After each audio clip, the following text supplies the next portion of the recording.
Okay, so I'm going to go ahead and talk about intermediate value theorem. I apologize, I should not have tried to squeeze it in the last couple minutes of last class, but I'm going to go ahead and go through it thoroughly now. So I'm just going to kind of start off with a fresh start.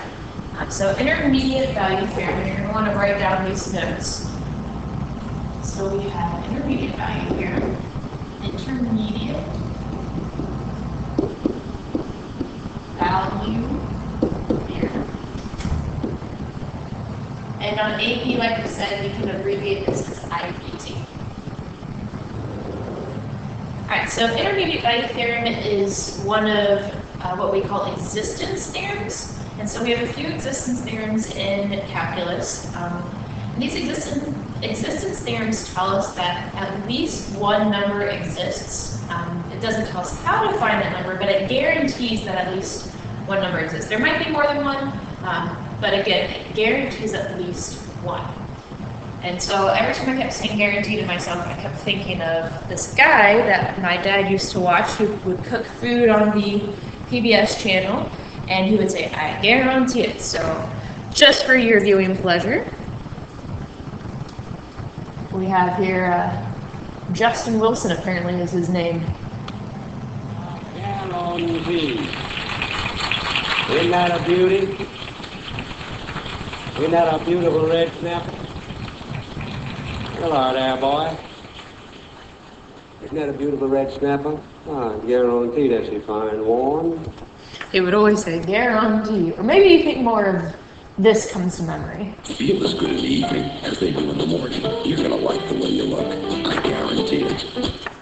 Alright, so intermediate value theorem guarantees a value falls within a certain interval. Now this applies to our continuous functions. And so now that we've talked about continuity, this comes into play. So this is when we're dealing with continuous functions. Alright. So intermediate value theorem. If f is continuous on the closed interval a to b, so these are two x values, and we also have that fa does not equal fb, so our y values are different heights.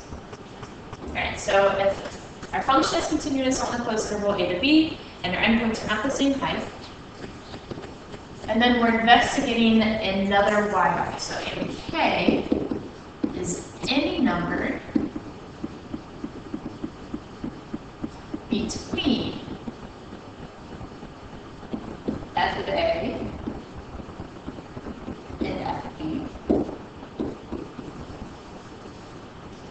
Then there exists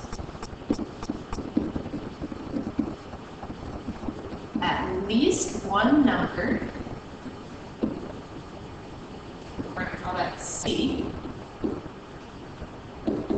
in the open interval a to b. So there exists at least one number C, we're putting my comments there, in the interval from a to b, such that f of c equals k. Alright, so we have to have requirements that our function is continuous, that the endpoints are at different heights, and we're investigating a y value between those two heights. So if all that's true, then we know, because it's continuous and it meets those requirements, there has to be at least one number within our x's where the y value associated with it falls within that range between f of a and f of b. Okay, so again, it has to be continuous, endpoints, different heights, and then we are investigating this value between our heights. And as long as it's continuous, then we know that the x associated with it has to be within the x values of that endpoint. Okay, so let's kind of take a look at an example of this. Well, actually, before that, real quick, so there are three things that we have to meet. We have to first have the functions continuous. We have to have the endpoints are at different heights. And we have to have that the number we're investigating is between f of a and f of b. We have to meet those requirements before we can apply the intermediate value theorem. If we have those three, then we can apply the intermediate value theorem. Okay, so again, continuous on the interval, different heights of our endpoints, and the point that we are investigating is between those heights. All right, so the example that I was explaining at the end of last class is to investigate kind of your height as you've grown over the years. Some of you I saw freshman year, and you've grown quite a few inches since then. All right, so let's just kind of say that this is our graph of our height, starting at birth. So something like this, you grow real fast, maybe steadies out. Wait, we don't go down. Well, let me try that again. We don't shrink. All right, so we grow real fast, and maybe evens out and grow fast, another growth spurt, another growth spurt. Okay, and then eventually we do kind of even out. We might fall down in height sometime when we get older, we might shrink. Okay, so this is age 0 starting here, and let's just go ahead and investigate from here to here. We'll call this A and B. Maybe this is 1 year old, maybe this is 17 years old. And we look at our height, so let's see, that is right here. Maybe at 1 year old, you're like, I don't know, 30 inches. And at 17 years old, you're super tall, so let's see, 72 inches, so is that 60? Okay, so this is f of A, and this is f of B. All right, so what we have happen here, the intermediate value theorem says if our function is continuous, as we can see it is, it's continuous there. On that closed interval, so it's continuous from to B. And then we have that our f of A and f of B are at different heights.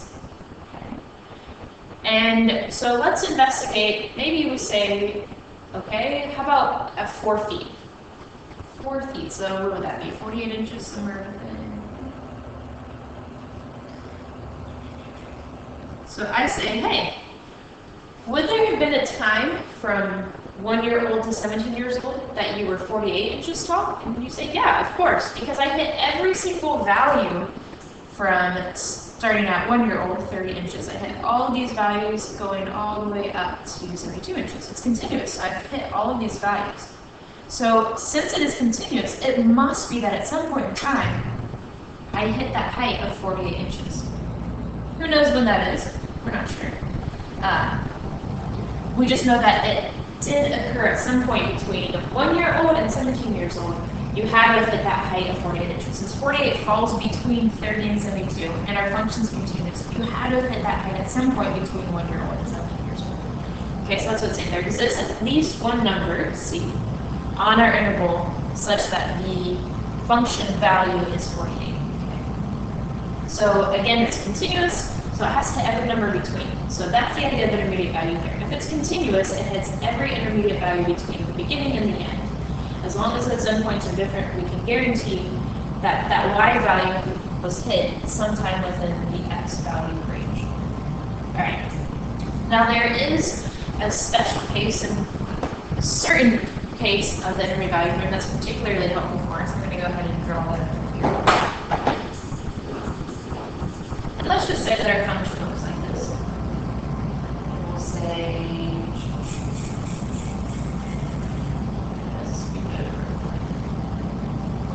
A, this B, so here's f of A, and here is f of B. Now, so here we have another function that is continuous, and we can see our endpoints f of A and f of B are at different heights. So we meet that it's continuous. We have that the endpoints are at different heights. And what was that third thing? Our third thing is the value that we're investigating is between our endpoints. So in this particular case, the intermediate value theorem is helpful because if, for this one, you see that A, the function value height is negative, and B, the function value height is positive.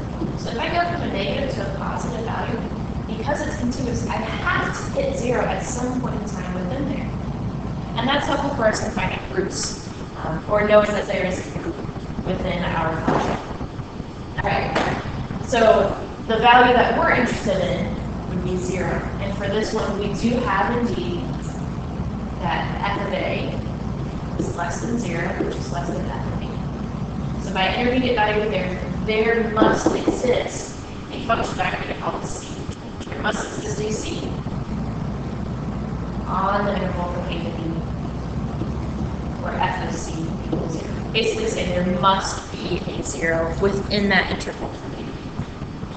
Okay, so let's go and take a look at Merlin's hypothesis. This is a kind of a word problem-ish one, so it's going to take a little bit of space. A car travels on a straight track. A car travels on a straight track.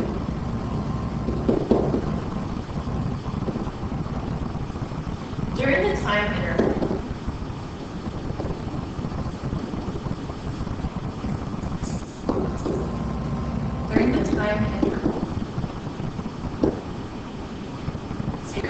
less than or equal to t, less than or equal to 60 seconds.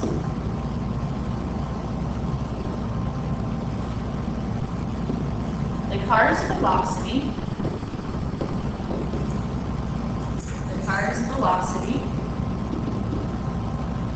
v, is a continuous function.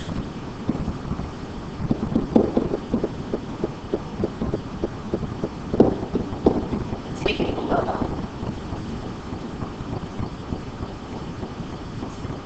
Shows selected values of this function.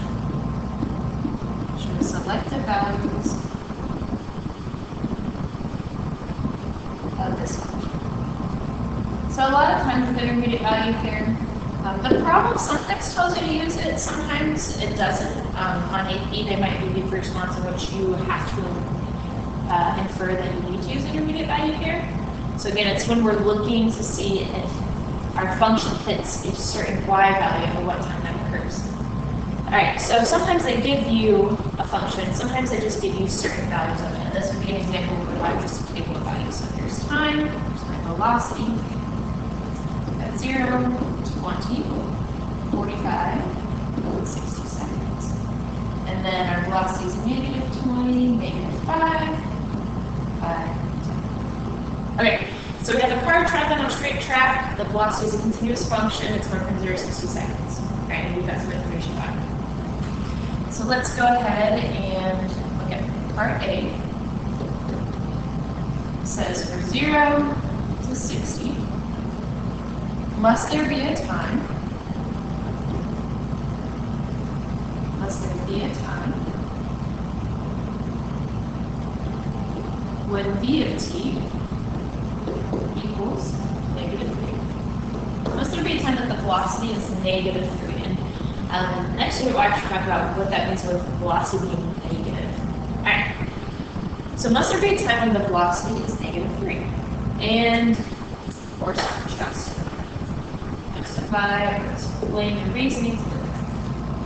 Okay. So again, we have to have, in order to apply an intermediate value theorem, we must have the three conditions that our function is continuous, endpoints are at different heights, and the y value we're investigating falls within those endpoints. So we're wondering if it hits negative 3 at some point. When I look at my values, I can see that it goes from negative 5 to 5, and negative 3 has to fall within there. So if it's continuous, it has to hit every single value from negative 5 to 5. It must hit negative 3.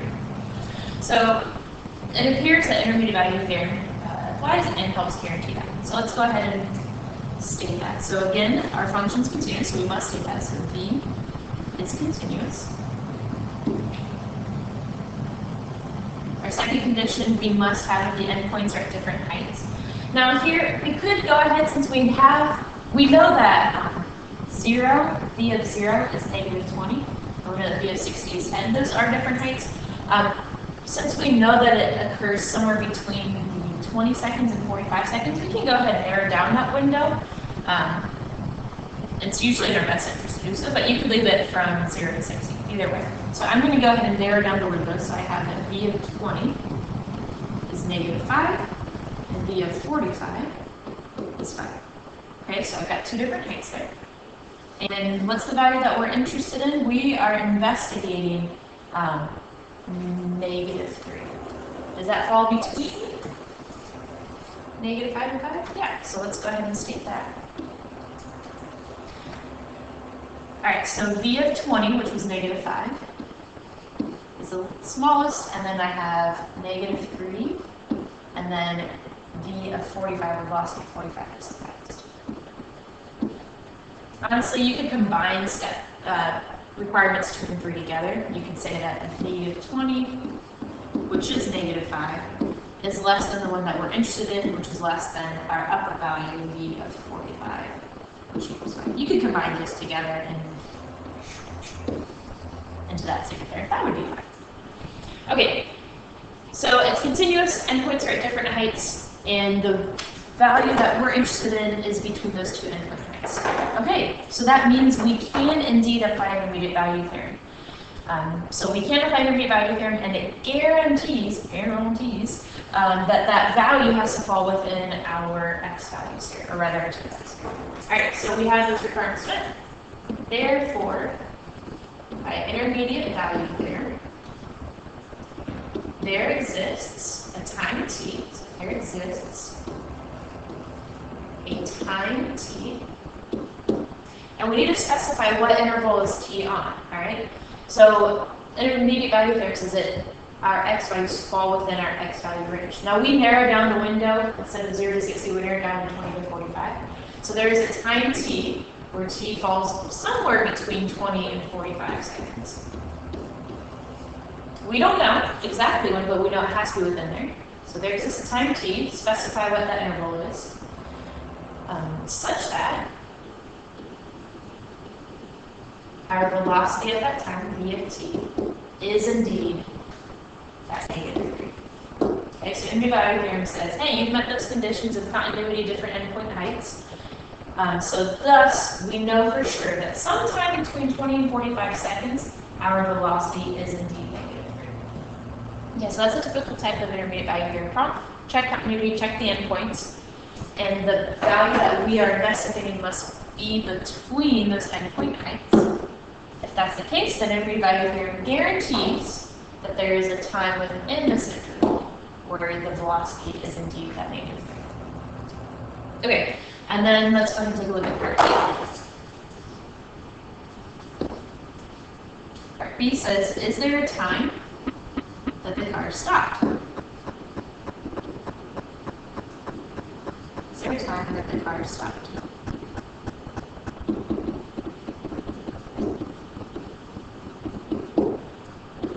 Explain or justify. Okay. So let's talk about what that means. The car is stopped would mean that it's not moving. Its velocity would have to be 0. So that's the, whoops, not v is 0, sorry. Our velocity would have to equal 0. So this is the value that we're investigating. So once again, we need to see, do our y values sandwich in that 0? All right, and again, we see it's actually that same interval here. Indeed, if it goes from negative to positive, it must cross 0 at some point in time. All right, so let's go ahead and go through the conditions once again. So first of all, our function is continuous. That means we can continue. Continuous. And I'm going to go ahead and combine 2 and 3 together. So I have that my lower value, v of 20, is negative 5. I have that my value I'm interested in is 0, and then the value that's the upper end is v of 45, which is 5. So this is technically 2. Okay. So again, I'm interested in it crossing 0, and indeed, since it goes from negative to positive, it must cross 0 at some point in time. All right. So therefore, by IVT, there exists a time t, and again we specify what interval of time that time t is on. So on the interval from 20 to 45, so there exists a time from 20 to 45, so somewhere between 20 seconds and 45 seconds. There exists a time such that v of t is 0. And thus the car is stopped. Thus the car is stopped.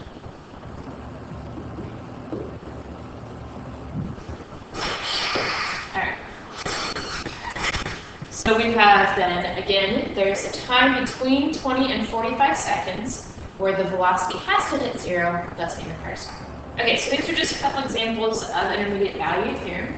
I want to go ahead and take a look at your homework. I want to go ahead and do a couple problems in there so you can kind of see what that looks like. So again, intermediate value theorem guarantees that there is the value within there. It does not say what the value is, but we can do some more to figure out what that value is. All right, so let's take a look at your intermediate value theorem homework. So that's on the homework you got last class. Okay, so go to your homework, and I want to go to number 10 here. So it says verify that the intermediate value theorem applies in the indicated interval, and value C guaranteed by the theorem. Okay, so there's two parts here. After we verify and say yes, IVT applies, then we're actually going to find what that x value is, that C value, in which it has the height, the y value, 11. Okay, so once again, in order to apply our new value theorem, we need to have it's continuous. And we have a polynomial here, so we know that continuous polynomials are continuous. We talked about this last class. Absolute values are continuous, and odd root functions are continuous. So f of x is continuous. All right, and then I need to check my endpoint heights, and that's different. So f of 0, I'm looking at my endpoints here. So f of 0 to f of 5. When I take 0, put in, I get negative 1. F of 5, so we get 25. Plus 5 minus 1. So 30 minus 1 is 25. Alright, so we are interested in the height of 11. Okay, so my endpoints, negative 1 is the smaller one, and I'm interested in 11, and then 20 minus 5 is f of 5. Alright, and again, you can combine that together, say f of 0, which equals negative 1, is less than 11, which is less than f of 5, which equals 25. Alright. So it meets the 3 requirements, so we can say, therefore, by IVT, there exists a value C. We're using C just simply because that's what they use there. There exists a value C, and again, we want to specify the interval that C is on. So there exists a value C. 0 to 5, so 0, less than C, less than 5, such that f of C, the function value, is indeed 11. So now let's go ahead and find the value of C guaranteed by the theorem. Okay, so what did the theorem tell us? The theorem told us that, hey, we know for sure somewhere within the interval from 0 to 5, the height is 11. So we have somewhere f of C is 11. So f of C is just f of x. So x squared plus x minus 1 equals 11. So we're just checking this here. Equals 11. Alright, so we get x squared plus x minus 12 equals 0. Factor that. So let's see, plus 4 minus 3, so we get x equals negative 4, and we get x equals 3. And now let's just double check we want to go only within this interval here, because that's all that we're indicating. All that we're working with here. So I only care about 3. So the C value that is guaranteed by the theorem, I'm going to go and enter it as C equals, just since that's what we're working with. Up here you could have said C squared plus C, whichever, as long as you see C. Alright, so I want only this guy, because that's the one that's interval. So C equals 0. That's our type. So if I were to take 3 and put it into my equation, I would see that it has a height of 11, and that occurs between our endpoints there. Alright, and then let's go ahead and take a look at number 13. So verify that the IVT shows that each function has a 0 in the independent interval, and find the value of C guaranteed by the theorem, and then approximate that 0 to 3 decimal places. So we're actually going to use our calculator for this once we get to that part. Alright, so again, IVT. First, check that it's continuous. It's a polynomial, so indeed f of x is continuous. It's continuous on this interval.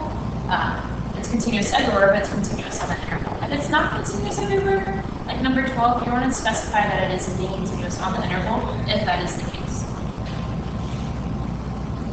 Alright, so it's continuous. Let's check our endpoint heights. this one we can probably do in our head a little bit faster. So f of 0 is -1.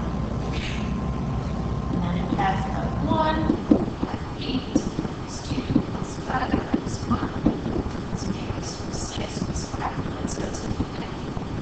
Alright, and let's just double check. So now they didn't tell us which y height we're interested in, but the instructions indicate that because it says that it has a 0, which means that my function value equals 0. So does 0 fall between -1 and 10? Indeed it does, so we're going to specify that. So f of 0, which is -1, is less than the value we're interested in, 0, which is less than f of 1, 10. Okay, so we can go and say, therefore, by IVT, there exists a value C, and it's on the interval 0 to 1. So C 0 less than C less than 1, such that f of C equals 0. So again, somewhere between our endpoints, we have like a function value is equal to 0. Okay. So now it says find the value of C guaranteed by the theorem and approximate that 0 rounded to 3 decimal places. So once again, trying to find that value, we just said that f of C equals 0. So C equals 0 means that my function ax to the 4th minus 2x squared plus 5x minus 1 plus equals 0 at some point in time between 0 and 1. Now normally we would try to factor this, but if I try to factor, it does not factor easily. And since I run 3 decimal places, that indicates it factors. So let's go ahead and practice. So I got 8x to the 4th minus 2x squared plus 5x minus 1. If we go ahead and graph this, we should see it hit 0 somewhere between 0 and 1. Indeed, between 0 and 1, it's a 0. Now, obviously, we see another 0, but we're not interested in that. The problem only talks about the interval from 0 to 1. So let's go ahead and find that 0. So second, calculate is 0. So left bound, 0, right bound, alter gets how much we guess. So it gives us negative, or sorry, not negative, 0.2150795. And so go to 3 decimal places. In AP Calc, we're always going to go to 3 decimal places, unless it tells you otherwise. Alright, so 0.215. Alright, so it says value of C. C equals, that's approximate, 0.2.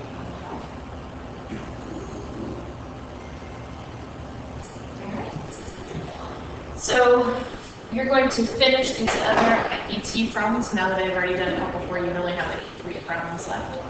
But yeah, that's intermediate value theorem. So again, the concept that it hits every value in between our y values. If it's continuous, it's going to hit every value between our y values, which means that its associated x must be between the x values. All right, there you go.